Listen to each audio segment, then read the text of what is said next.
Guys, I don't know what it is about when you finally decide that you want to be single and not deal with anyone. It's almost like you get the same results as if you started dating someone new in your life and you were taking them serious, or you know how it is, like when you don't have nobody, and then you might get some attention here and there, but it's like when you get with someone, all of a sudden a bunch of people start trying to bust they offer at you to see if you're gonna bite. But it's the same thing. Like when I finally decide, I make it up in my mind that at this time I'm not dealing with anyone. It's like all of a sudden people flood in, and then they find it's like they have some intense interest. I was literally scared when this guy came up to me and he was and he was like, "Are you nervous? Are you cold?" Because he thought I was. He said I was kind of shaking because I was like, "Oh my god, here we go." I was hoping it wasn't another gang stalker. I was like, he actually came over to my car and now he's trying to hit on me. When I literally saw him just sitting at the gas station, sitting there, he wasn't even getting gas. And then as I was walking into the gas station, I was looking at his car and I had this smirk on my face, like, I see you over there, just standing there in your car, just sitting there in your car, not moving. And then as soon as I was done pumping the gas, well, I was still about to be finished pumping the gas. He was like, "Do you want some help with that?" And I was like, "Oh, thank you, but I got it. I appreciate you." And then he was like, "Well," he was saying some other stuff, but that's not really important. But I noticed how yesterday I had said that to myself. I didn't want to deal with nobody because it seemed like, with the gang stalking and stuff, I just don't trust anyone right now because how they send people your direction, and then they let that person infiltrate basically to get close to you so they can gather information to still basically stop and block you, to figure out what's going on in your life. And like I was watching my spiritual advisor again, and she was saying something about people coming. It was in one of her readings, saying something about they knew that, like they figured it out, that, oh, it might have been Intuitive Goddess 333, and she also have another channel, Amazing Grace. So one of those channels, I just happened to start back listening to the readings because I saw how I actually got information from watching free readings. That's why I support these women who give those messages, because I feel like they are still doing God's work, at least the upright readers. And I don't watch all of them, I don't watch very many of them, but just like maybe three, and sometimes four that that I trust enough, that are upright women that I know of, and I don't need too many messages coming all over the place. Maybe now and then I'll watch a random one just pops up on my feed, and it'll be something that's titled that matches something that resonates with me, but I usually stick to the 2 to 4 women that I watch. um, but anyways, there was last night there was a guy that lives in my apartment complex who came to me and said something. He was trying to hit on me again. He said, "What happened to your husband, the guy with the big dog?" And that's Rob, the dude that sabotaged some belongings to me, like my stereo, because I didn't want to be with him. And that was okay because he's still dealing with some other Caucasian female who has so many problems. And then when he's going through drama with her, he brings it back to me, even when he and I were just friends. So I just completely cut him off. And I know he's angry about that, but I don't care because, anyways, I don't want to talk about that guy right now. But last night, it's a dude that calls himself LB, short for his name. And he called my phone. My phone was dead when I talked to him. He was like, "Well, can I get your number again?" And I sometimes I give them my number because I don't even care. I'm like, this person's not going to talk to me anyways, and it just kind of falls into place where it doesn't work out. Like I might, like, if I say I'm going to come over, even if it's just to hang out, no sex at all, no sexual activity, but I already know maybe I shouldn't go over there because that's what they're looking for, and I just don't have the patience, or like I don't want to invest any of my energy into faking around with anybody. I just want to be straight up and be real with you. So I never even went over to his apartment. He invited me, but I was like, I'm not going over there. I'm not wasting my time because I didn't even get his number because my phone was off and it died, and the call never came through. So I was like, oh, that's a sign right there. So I was actually happy about that, because I was like, okay, that makes it easier for me. That's a great excuse. I'll be like, well, the number never even came through, and then I thought about something he said. It was in the conversation. He was like, "I haven't had sex for 4 years," and that's the same thing that Bubba Riley said. I'm like, you lying ass, crispy black ass, you nigga. But he came over here. He told me, not at my place, but downstairs. He said, I haven't had sex for 4 years. I was like, oh, here we go again with those lies. As bad as these men are about keeping their member in their pants. Um, and I thought about something he said. I was like, so you didn't have sex for 4 years, but you have a 3 year old. I was like, the math is not mathing. Even though it's possible, maybe he could have rounded it up, but I was like, that in itself right there already reminds me of that other old dude. And I'm sick of these old dudes thinking that just because we younger than them that we're stupid. So that's already when I see they have that mindset, I don't deal with them. It's already trouble. It's they're asking for trouble in the beginning. But anyways, what I really wanted to talk about is how I was standing outside, I was smoking my cigar before I come in, and then I'm standing in front of the apartments, and then I hear a woman or I hear someone walking up behind me. They're playing their music on their little Bluetooth speaker, and then I could feel them like they were checking me out or something. And then the lady, it was a woman, and she was a bit shorter than myself. And then she walked. She was like, "Oh my God, I am so sorry." I was like, "Why is she being so dramatic? Because she can do whatever she wants. She's outside. I mean, if you want to, a lot of people walk around with their Bluetooth speaker on. It's okay." And then she was like, and I was like, "Why are you sorry?" And then she's like, um, "Because I had the loud music playing, and your baby's right here." And she was at least behaving as if she was cherishing, and then my son, and then she was just standing there, and I was like, all of a sudden I feel this extreme heavy energy. It's like whatever force was around her, it was she was like drafting energy from me. It was crazy, and I was like, oh, in my mind I was like, okay, you're taking my energy. In my mind I was like, wow, she needs to get away from me. But something in my mind was like, she can kind of pick up on what I was saying in my head, so I didn't want to be rude. So I was like, in my mind, I was like, okay, well, apparently you need some energy. So I was like, baby, in my mind, I was like, baby, you need this energy because I could feel it. And I was like, well, go ahead and take some of this energy then. And then she was just standing there. She wasn't saying anything. I was like, okay, this is awkward. So I just,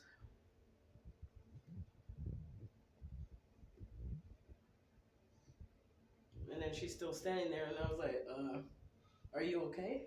And then next thing you know, she just started saying something like, girl, you on point or something like, well, she didn't say that yet. She was like asking me for a cigarette. And I was like, I apologize, ma'am. I only have cigars. And then my other two cigars are upstairs. So I apologize. And then she was like, okay, well, thank you. And she was like, God bless you. And then I paused for a moment and I said, oh, and God bless you too. And then she went and bent down and did something. What she was doing was picking up a cigarette. I didn't realize it at the time because she was doing, I stopped focusing on her at that moment because she was just a passerby, and she was just, I guess, needing some of my energy. So I felt her taking some. So that's why she was just standing there awkwardly. And then she bent down. She was like, please don't judge me. And then I was like, I'm not judging you. I was actually saying a prayer for you in my head. And she was like, oh, thank you. And then she walked away, and then I realized she didn't want me to judge her because she saw a cigarette on the ground. She picked it up in front of me. And in my mind, I was thinking about actually going to buy a pack of cigarettes just to give her a few of them. But I was like, no, that's doing too much because I used to do that kind of stuff in the past for people. And that's how I overextended myself and got taken advantage of at times. So I stopped doing that extremely overly too kind stuff to certain people that I know wouldn't really appreciate it. I'm not saying she wouldn't, but she walked down. She was like, please don't judge me. I used to be like you." And I was like, "What?" And then she walked off, and then I was like, "What does she mean? She used to be like me?" And I was thinking maybe she was a gang stalker because there was this guy that one time came and told me so much information about me, and I didn't even know who he was. He knew who I was when he first got on the TriMet Max train, and he was like, "How you doing, young lady?" That's the dude that I said with his. He showed me an ID of his name being Darnell Ross, but when he got on there, he told me his name was Romello. I'm like, you lying behind thing. And he had like a cart of some scissors that I actually dreamed about in a previous dream when I was staying in a hotel in Beaverton during the time I was homeless. And I had a dream of someone with those same red shears that they had did a murder. And I witnessed it in the spirit realm. And then they was like, the same thing will happen to you if you say anything about it. And I was like, And then I fought and got out of there. So, and then the thing is, the room that it looked like in the dream, that dude was in a house that was abandoned, and there was no door on the side of the house, and there was a sheet up in the room of that area where he was in, exactly like I dreamed. I was like, oh no, he is not about to kill me, baby, because he was trying to get me up in there. He was like, this time it's kind of weird that you're just standing outside.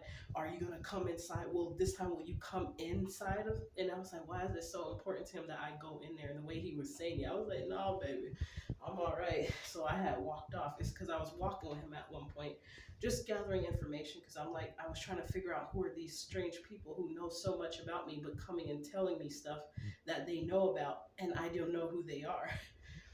So, and I have more about that story later on.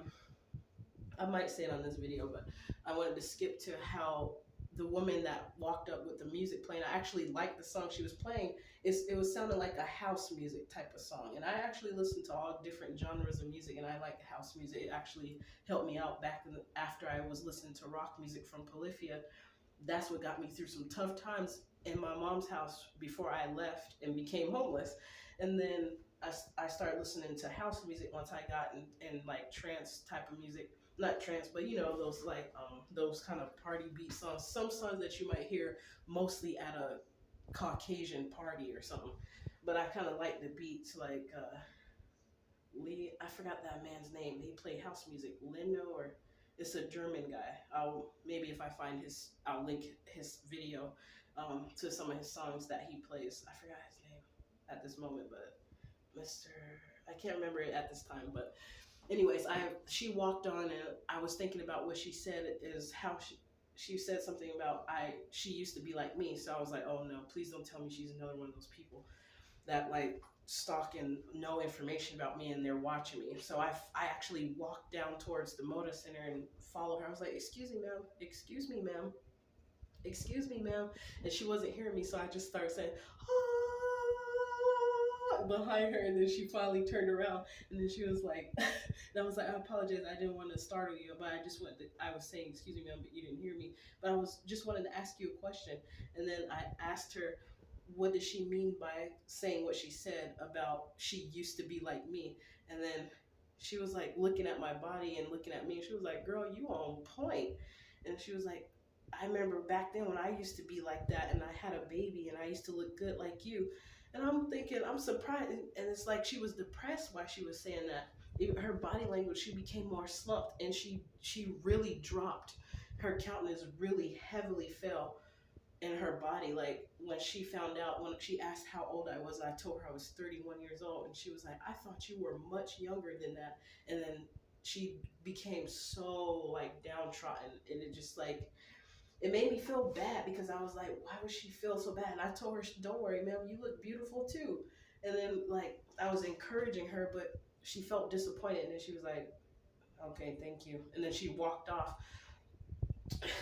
But she didn't. She was just saying thank you for, I guess she was just, it was like basically a way to excuse herself and continue for walking as she was. I guess she was homeless or something. I don't know what she was doing. But she walked away from me, and I was like, that's strange. I felt bad because she was feeling bad because she didn't, I was like, I told her, stop being hard. Don't be so hard on yourself. And like I was dressed looking basic. Like, look at me, y'all. Hold on. Look at this. Look. Look. I'm just wearing some boots. I still need work. I was like, it was actually surprising to me because I be hard on myself, and I feel like that's just a woman thing. We always be more hard on ourselves than we should be, I guess. But it was so disappointing. It actually, when I got inside the house, I started saying a prayer for people that were gang stalkers, because I was like, I started saying something like asking God to deal with their spirits, and to ask him like to let him know, or her no, God know that I don't even want anything bad to happen to it. It's not like I'm asking for something bad to happen to these people, even though in previous videos that I've made, like in the last couple weeks before making this video, the ones that you guys see me cursing up a storm and being like intensely like enraged or angered, and livid about some of the things I was experiencing.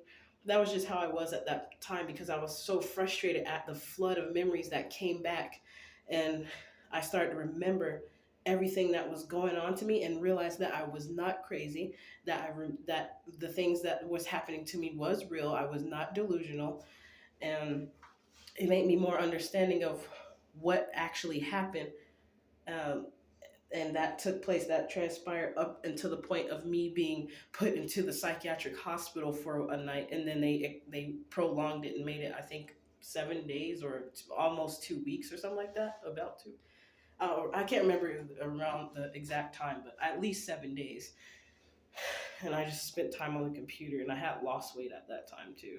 I was smaller, but then they gave me this medication to take that increased my weight, and I lost at least 20 pounds after I found out the medication was like making me gain weight. And I was like, why does it feel like I'm gaining so much weight and I'm not even eating like that? And then I looked it up and found out that medication makes you gain weight.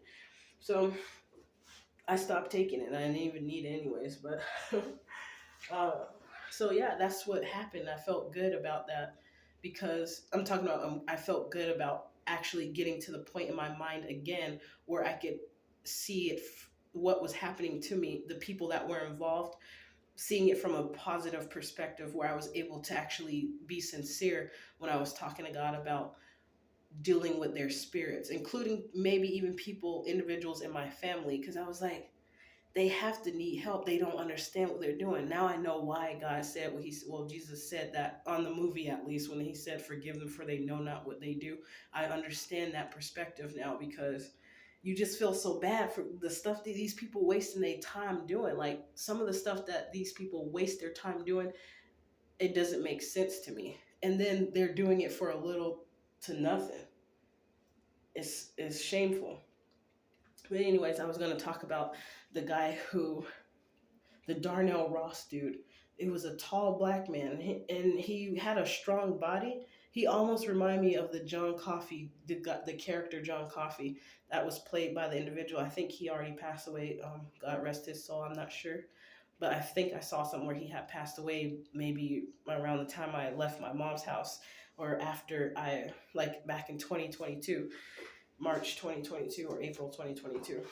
But anyways, that guy, he knew about. Okay, so I was signed up with the Malakian Empire, or I'm a tribe member of the Malakian Empire. Well, not currently because I haven't paid the dues that they have. Because at the time they were free, but I just paid for the international driver's permit and the international driver's license, and I had that booklet of things in it that they sent along with the ID cards and my tribal member card. It was stolen, and I saw who had it in their pocket. They were wearing a black coat, and it's like I could see the binder in the front of their. And they had it in this part of their coat, and it was. I think my cigar went out now, but they had it like they were sitting down, and I saw the imprint of it like around this area in their jacket, and I was like, I happened to look around. I was like, it should be right here because I dropped it when I was running across the street trying to hurry up because of the traffic when I was in Hillsboro near the Sunset Esplanade, and there's a bus stop across the street, and I happened to look right across the street and I saw that man sitting there looking at me, and I could feel it. He knew that I knew he took it, but he was a white man at that time. And the funny thing is, the dude that was calling himself Romello but showed me an ID with the name Darnell Ross on it. It was just strange because I don't even think that was his real name. Because I told someone I had a feeling that he would have gotten a fake ID and just put that name on it. Especially if you tell me your name is Romello, but on the ID card it says Darnell Ross. And I'm like, he told me about that. He was like, was it a bald headed white man? And this guy, Darnell Ross, so called Darnell Ross, he told me, he was like, was it a white man who took it? And I was like, wait a second, he's bald and his body looks almost just like that chubby dude. But like maybe he could have been dressed up, like the movie White Chicks in Big Mama's House, where they show these people going through like a makeover. and changing their whole body and getting painted to look white. I was like, it could have been him who took it, because he also had other information from this person that used the name Benson, who scammed me or attempted to scam me in the past with my ATM card, wanted me to send my card. I was like, no, I'm not about to do that. But they had enough information at that time where he could hack and steal my identity. So I wouldn't be surprised if it's that guy who was following me all this time. And that happened like years ago. Let's see, whose place was I at the time? That's back when I knew a man named William Taylor, who is an army guy, and he has a Caucasian wife. And that's around the time I was trying to find my biological dad, because my mom told me that my biological dad's name was William Taylor. So I was looking on Facebook, and I contact that guy, but he wasn't my dad though. And he slightly resembled me just a little bit. And but anyways, that I don't. He wasn't my dad though. But um, it was just crazy because I met people like that, knowing information about me and knowing who I was, but I didn't know who they were. So that's why I went to follow that woman and ask her if she knew who I was. And I explained to her about people coming up to me who knew information about me and knew who I was, but I didn't know who they were. I told her that about 2 or 3 times just to make sure. But I don't know if she was a gang stalker or what, but she was super dramatic. I think she might have just been on some sort of drugs or something and out walking in the street. She had a black coat on.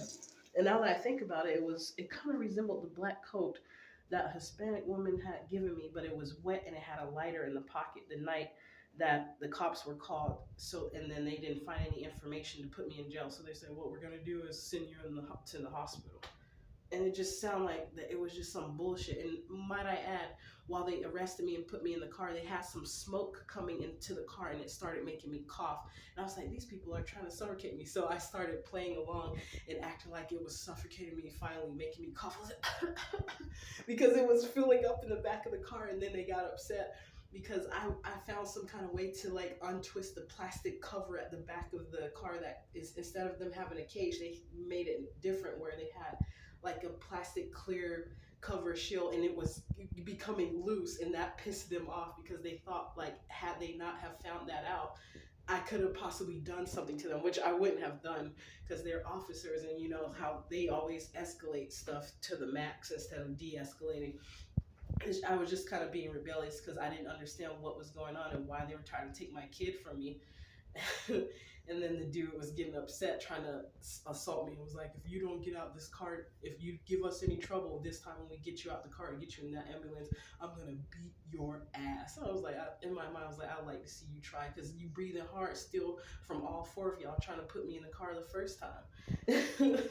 And I wasn't even gonna do that. I was already calm at that time, and they said I had marijuana in my system, and I'm almost thinking that they had put some weed in there to calm my ass down because I was too strong. And I wasn't finna go down without a fight, baby. I was like, if y'all trying to take me somewhere to kill me or something, I'm gonna put up some kind of fight. So it's kind of understandable, if you ask me, because if they were in that same position, they ain't gonna just stand there and let somebody just kidnap them and take them. Because I didn't trust cops anymore. I was hearing stories about people and being like impersonating themselves as an officer. So I almost thought these people just said that they were an officer, and just because of the stuff that was going on, I was not surprised about higher up people helping these people pose as cops just so that they can come and get my ass, because that's the kind of stuff that was going on, especially after the warnings I've had from James C. Lovett warning me, letting me know that people had crazy things happen to them, and don't be surprised if certain stuff happened to you, or like not happen to you, but if they try to mess with you or something, because of the information that I was getting about trying to exit from the contracts of the state and knowing contract law and all that stuff. But anyways, I've said forget all those other people, that was full of crap.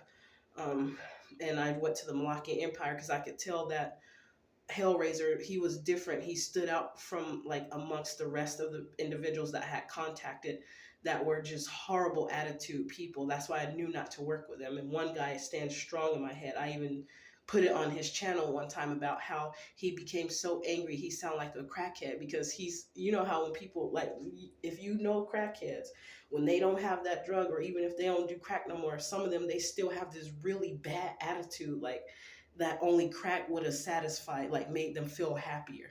Even I even know a dude, well, turns out it wasn't weed, I found out he was on cocaine too, so that's why he kind of had the same attitude. But it's like they be real angry with the world or something. I don't know what it is, but yeah, I talked to one of those guys, um, and I did not appreciate any of that. And I wouldn't be surprised if even he has something to do with some of the gangs talking like, yeah, go get this bitch.